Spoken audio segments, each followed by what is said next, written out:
Yunarto Wijaya, Direktur Eksekutif Carta Politika menilai Partai Demokrat akan lebih condong berkoalisi ke PDIP usai dinyatakan keluar dari Koalisi Perubahan untuk Persatuan setelah Anies Baswedan memilih Ketua Umum PKB Muhaimin Iskandar atau Caimin sebagai cawapresnya.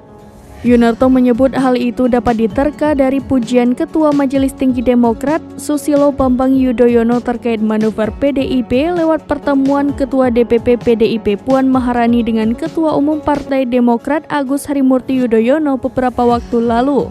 Seperti diketahui, pujian tersebut terlontar dari SBY setelah Demokrat dikhianati oleh Anies yang lebih memilih Caimin.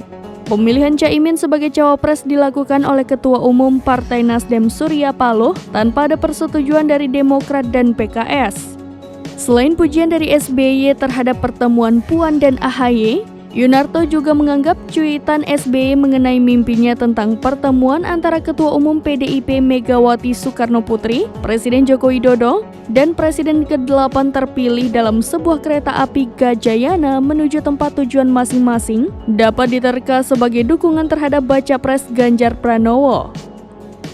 Secara garis besar, Yunarto pun menganggap Demokrat tak bisa berlama-lama larut dalam kekecewaan setelah Anies dipasangkan dengan Caimin oleh Nasdem. Sehingga dirinya mewanti-wanti agar Demokrat segera bergabung dengan kubu koalisi Prabowo atau Ganjar dalam rangka tidak luput dari pemberitaan terkait Pilpres 2024. Tak hanya terkait Pilpres, jika memang Demokrat akhirnya memutuskan berkoalisi dengan PDIP, maka akan terwujud pula rekonsiliasi antara SBY dan Megawati yang dianggap telah lama terjadi sejak pemilu 2004 lalu.